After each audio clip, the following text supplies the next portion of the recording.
1 bilhão nos cofres do Flamengo. Reforço para o técnico Tite. Flamengo tem que gastar saliva para tentar contratar jogadores nesta janela de meio de ano. Tem jogador que ficou queimado no mercado mundial. Tudo isso e muito mais eu vou falar para vocês agora, nessa edição do nosso Giro de Notícias. Eu sou Fabrício Lopes, você está no canal Resenha Rubro Negra e agora nós vamos colocar vocês a par de tudo que está rolando no mundo do Clube de Regatas do Flamengo. Não esquece de verificar se você já é inscrito no nosso canal. Se não for, o melhor momento é este. Para um bocadinho só, clica aí no inscreva-se, é de graça e você vai estar nos ajudando a continuar aqui no YouTube, trazendo as notícias verdadeiras do Mengão Queridão, porque aqui é assim, sem sensacionalismo. Aqui é a verdade, doa quem doer, mesmo que doem nós mesmos, torcedores rubro-negros. E não se esquece também daqueles 3 Cs.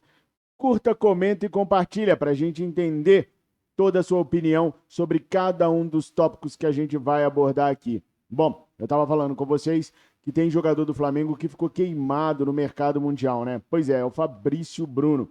Fabrício Bruno se queimou verdadeiramente e há quem diga que ele nunca mais será levado a sério por nenhuma das grandes ligas europeias. Fabrício Bruno foi conduzindo a sua situação com o West Ham de maneira positiva, até que no último momento ele amarelou, seja por qualquer motivo. Ele encerrou a possibilidade de jogar no clube inglês.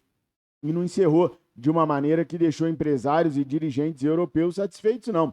No meio dos empresários se diz que o que o Fabrício fez foi uma amarelada brutal e fez o West Ham perder o seu tempo, porque desde o começo tudo vinha sendo tratado às claras, segundo uma apuração que eu fiz. Então não foi surpresa para o zagueiro a questão salarial, a questão do que o West Ham ofereceu, porque ele já sabia de tudo desde o início. O que rolou mesmo foi uma amarelada por algum motivo que o zagueiro tenha tido, uma insegurança qualquer que o zagueiro tenha tido, já aconteceu comigo, já deve ter acontecido com vocês também, da gente receber uma proposta de trabalho em algum lugar e acabar no último momento, o coração diz que não, e a gente acaba seguindo pelo caminho do coração. Parece que foi isso que aconteceu com o Fabrício Bruno, mas ele deixou o meio do futebol ali, empresários, dirigentes lá da Premier League, bastante insatisfeitos. E agora, se o zagueiro tiver que sair do Brasil para algum lugar, é o mundo árabe, ou a China, ou a periferia do futebol mundial. Para a Europa, dificilmente ele receberá outra proposta. Mas nem é tão ruim assim. Eu estava lendo um artigo agora que dizia que os jogadores da Premier League estão preferindo, ao saírem de seus clubes, irem para a Arábia Saudita. Lá está sendo o grande chamariz para os jogadores do meio para o fim de carreira na Europa. Então, se pintar alguma coisa para o Fabrício Bruno para lá também, é claro, não vai disputar Champions, Premier League, mas ainda assim pode ser uma boa opção para o zagueirão.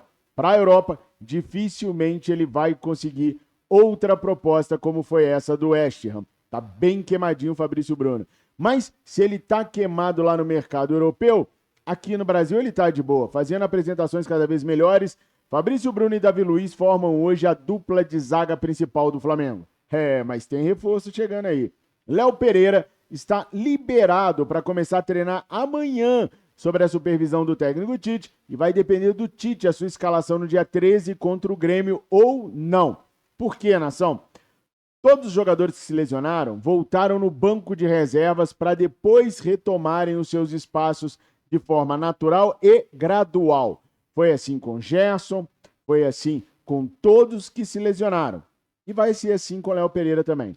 Para o dia 13, pode ser que a zaga continue sendo formada por Fabrício Bruno e Davi Luiz. E que ele vá utilizando o Léo Pereira aos poucos, até porque o Davi Luiz, no auge dos seus 36 anos, não consegue pegar uma sequência de jogos que lhe permita ser titular absoluto do Flamengo. Davi Luiz vem fazendo boas apresentações justamente porque vem entrando em ocasiões esporádicas, na lesão de um, no cartão de outro, na suspensão de outro. E aí, tendo tempo para descansar, o Davi sempre faz grandes apresentações. Mas se pegar uma sequência braba de jogos, ele vai cair de desempenho como caiu no passado. E aí, as brechas para os adversários vão começar a aparecer. Então, o Léo deve retornar no banco de reservas, a possibilidade é essa. O Davi deve fazer mais um jogo, o Léo deve entrar no transcorrer do jogo. e depois, naturalmente, recuperar sua condição de titular. E aí já vai a minha primeira perguntinha para vocês, que eu gosto que vocês participem. Eu leio tudo, nação. Muitas vezes eu mudo de opinião por causa de uma argumentação de vocês aqui. Então já vou logo começar perguntando para vocês. O Tite deveria voltar com a formação original de cara, de imediato, Fabrício Bruno e Léo Pereira? Ou deveria ir colocando o Léo Pereira aos poucos, até pelo desempenho que o Davi Luiz vem tendo? Comenta aí o que você faria se você estivesse no lugar do técnico Tite. Já voltaria logo com o Léo ou não? Deixa o Davi mais um bocado, vai colocando o Léo aos poucos para pegar ritmo de jogo e, enfim, poder voltar a ser titular se merecer. Tem um Léo Ortiz nessa parada aí também, que em algum momento o Tite vai ter que utilizar, porque o cara é bom pra caraca, né? Bom, hoje é quarta-feira, amanhã é quinta. Geralmente é assim, tem semana que não é, mas geralmente é assim, depois da quarta vem na quinta. E olha, antes da quarta sempre é terça-feira. Sendo quinta-feira amanhã, o Flamengo retorna às atividades no Ninho do Urubu. E já começa a mirar não só o confronto contra o Grêmio, mas contra o Grêmio, contra o Atlético Paranaense, contra o Fluminense, contra o Atlético Mineiro, contra o Bahia. É uma quantidade de jogos em 3 dias que não tá no gibi. Agora eu acertei. É o Grêmio no dia 13, o Atlético do Paraná lá no dia 16, dia 20 tem Flamengo e Bahia no Maraca, 23 Fluminense e Flamengo no Maraca, 26 Juventude e Flamengo no Maraca e para encerrar o mês, dia 30/6, Flamengo e Cruzeiro no Maraca. São 1, 2, 3, 4, 5, 6 jogos que nós teremos para fazer do dia 13 ao dia 30. São 6 jogos em 17 dias. Se você tá com saudade do Mengão jogando agora, daqui a pouquinho você não vai aguentar mais. Vai ter uma overdose de Flamengo de tantos jogos que a gente tem aí. E aí, daqui a pouco, a gente entra no mês de julho e a janela de transferências, a bendita janela de transferências vai se abrir. A janela de transferências vai abrir e até agora o Flamengo não tem a mais vaga ideia de quem vai trazer para poder reforçar o elenco rubro-negro. O Flamengo foca muito no Michael, ponta direita, que vai custar de 13 a 18 milhões de euros. Toda a grana pesada que o Flamengo deve investir nesse meio de ano deve ser para a ponta direita. A lateral direita está guardada a 7 chaves e dificilmente o Flamengo vai conseguir se reforçar. Até porque não são bons os nomes que estão no mercado. Eu estava agora conversando com um jornalista de Portugal, por exemplo, e ele me disse que o Flamengo não quer nem vender o Wesley. O Flamengo está dificultando o empréstimo, isso eu já contei para vocês, né?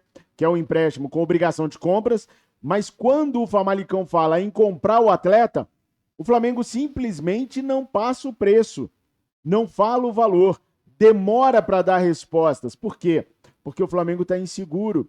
Se sai o Wesley, o Flamengo não tem um nome para poder contratar. E a expectativa da torcida é, em saindo Wesley ou Varela, trazer aquele nome incontestável para a lateral direita. Um nome que é muito aceito pela nação rubro-negra, claro, o desespero bateu, é o do Danilo, da Juventus. E quando eu falo que o desespero bateu, é que o Danilo tem muita moral na Juventus, a começar por aí, tem um contrato que vai até 2025, meio de 25, mas se ele jogar 50% das partidas daqui a 2025, ele vai ser renovado automaticamente para 26, ou seja, o Cabra tem moral lá, e a gente está sonhando com um cara que tem moral lá, que tem um contrato nesse formato. Como se não bastasse, ele ainda é capitão da equipe lá. Olha o nível do nosso desespero, achar que dá. E para piorar mais um bocadinho ainda, tá, gente? Ele joga de zagueiro e não joga de lateral mais. Faz tempo que ele não joga na lateral, faz tempo que ele vem jogando de zagueiro. O desespero para ter um reforço na lateral direita do torcedor rubro-negro é tão grande que nós estamos aceitando até ex-lateral direito, atual zagueiro, para vir para cá. E é claro, Danilo é muito melhor para os padrões de laterais de hoje do que qualquer um que a gente tem aí no mercado. Apesar de eu achar ele bem fraco, se a gente comparar com a história dos laterais direitos brasileiros e mundiais também, né? Mas é o que tem para hoje. Só que tem um problema. O técnico Antônio Conte assinou hoje com o Napoli. E ele vinha dando declarações que um dos objetivos dele era levar o Danilo para o Napoli. Então, além de ter todos esses problemas que eu falei, a concorrência do contrato da Juventus, o Flamengo ainda teria a concorrência do Napoli, que vai fazer de tudo para tirar o Danilo da Juventus a pedido do técnico Antônio Conte. Além de ter que convencer o Danilo a vir para cá, porque ele já está tanto tempo na Europa que para ele abandonar tudo lá aos 33 anos e vir para cá, você tem que fazer um projeto de vida para o cara. Se tem filhos, tem que olhar em que escola que os filhos estão estudando, a nacionalidade dos caras, porque você não vai colocar filhos que nasceram na Itália, não sei se é o caso, mas filhos italianos para estudar em escola brasileira. Você tem que procurar uma escola daquele jeitinho, que os meninos têm sequência na educação daquela maneira que estão. Se a esposa é italiana, não sei. Se a esposa é italiana, tem que convencer a esposa a deixar a Europa e vir morar no Brasil, a convencê-lo que há aqui uma pressão maior do que a que ele tem na Juventus, e ele vai ter que atuar na maioria dos jogos, porque vai ser a contratação de parar o aeroporto, de buscar no aeroporto, segundo o que eu vejo nas redes sociais. Então, assim, além disso tudo, o Flamengo ainda teria que combater a concorrência da própria Juventus e do Napoli. É uma missão muito difícil, os dirigentes rubro-negros sabem disso, e por isso dificilmente vão conseguir trazer um lateral direito nessa janela. A ideia do Flamengo é ver o Danilo ir se enfraquecendo cada vez mais na Juventus, até o momento em que ele não quiser e a Juventus não quiser também ele mais lá, para ele poder vir, que foi o que aconteceu exatamente com o Felipe e com o Rafinha. O Bayern não queria mais o Felipe, o Atlético não queria mais, o Bayern não queria mais o Rafinha, o Atlético não queria mais o Felipe, e mesmo assim o Flamengo teve que suar para trazer esses dois jogadores para cá.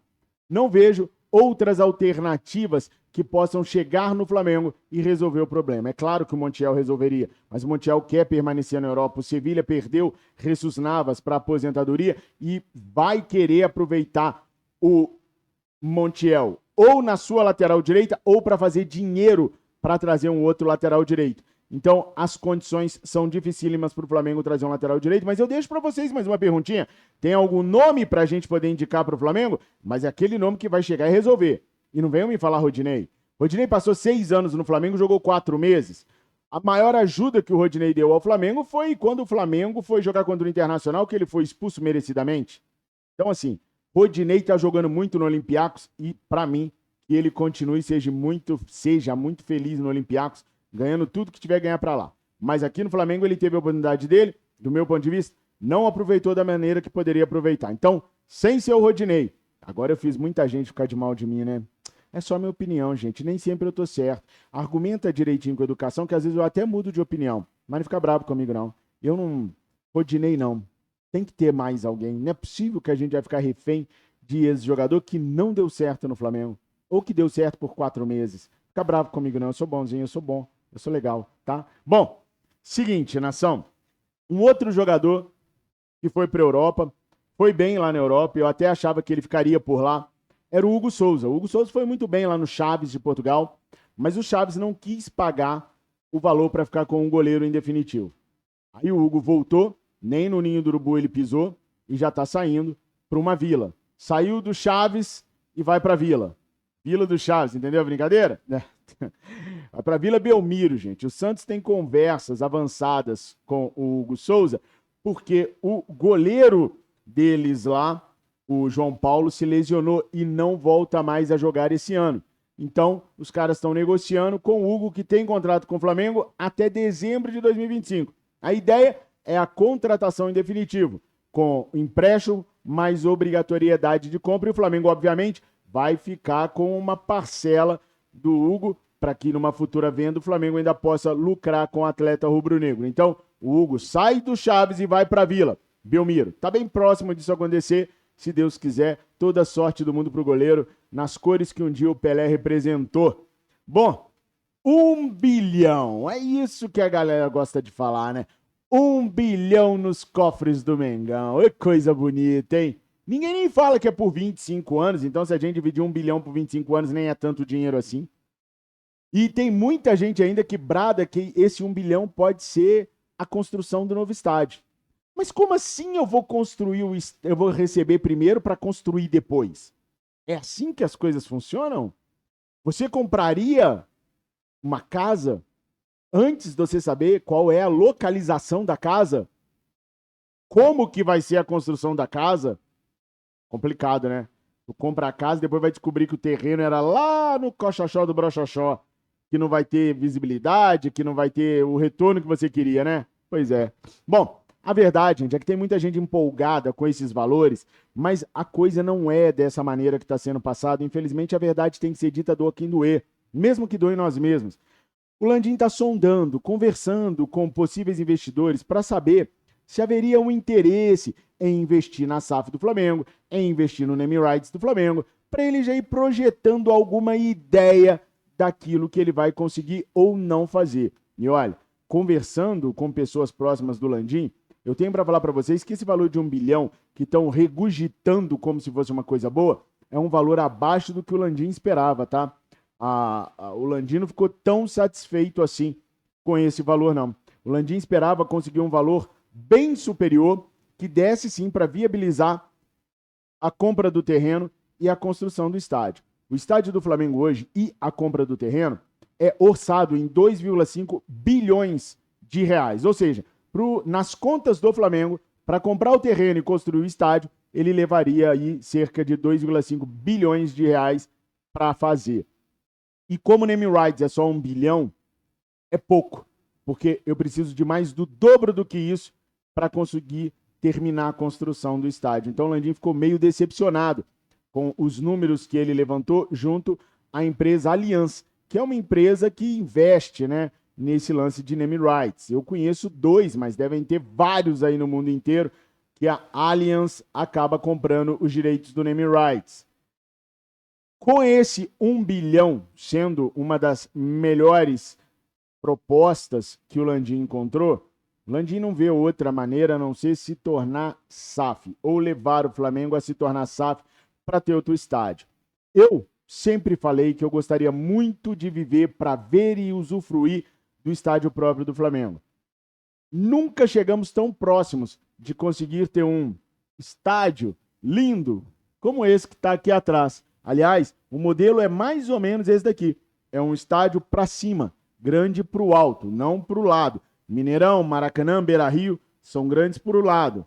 Esse seria mais quadradão e para cima, para ser grande para cima, para aproveitar bem a área do terreno, que já está reduzida, pelo que fizeram lá no terminal Gentileza, então ele teria que crescer para cima.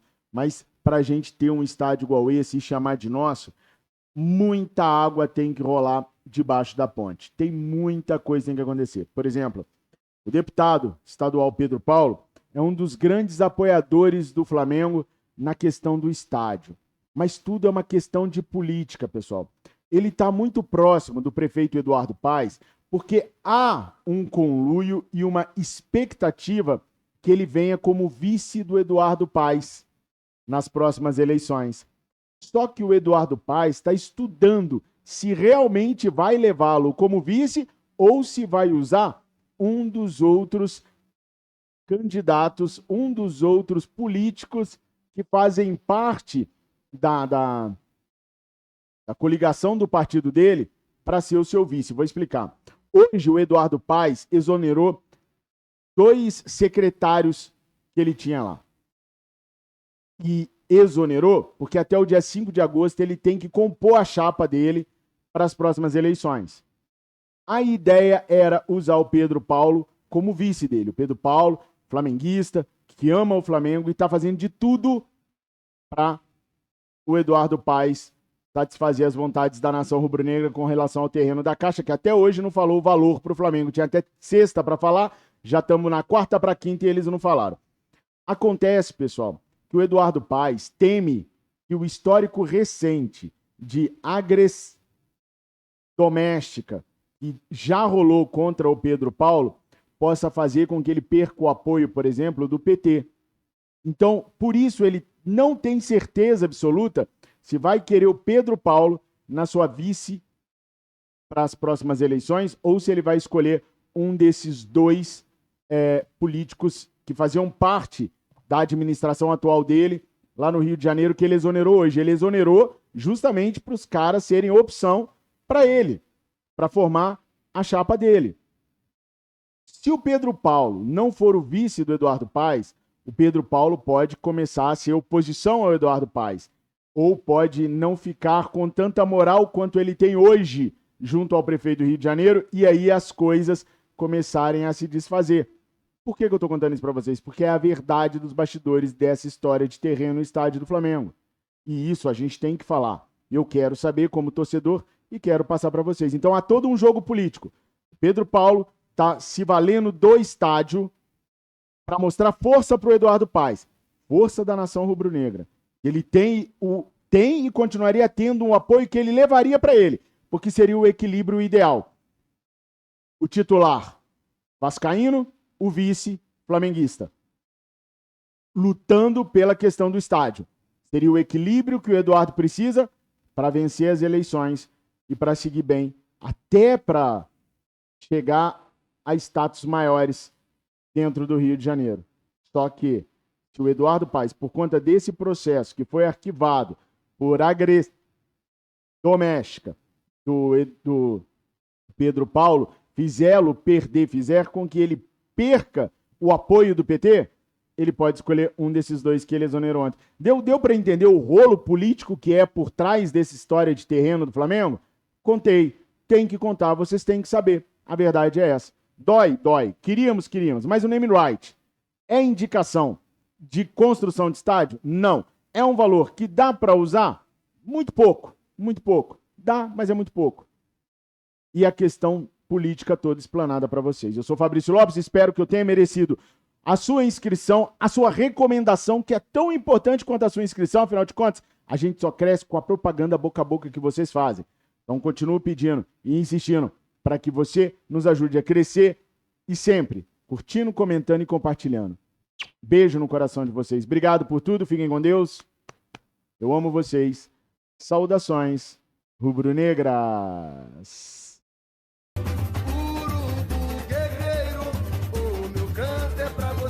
Flamengo, Mengo,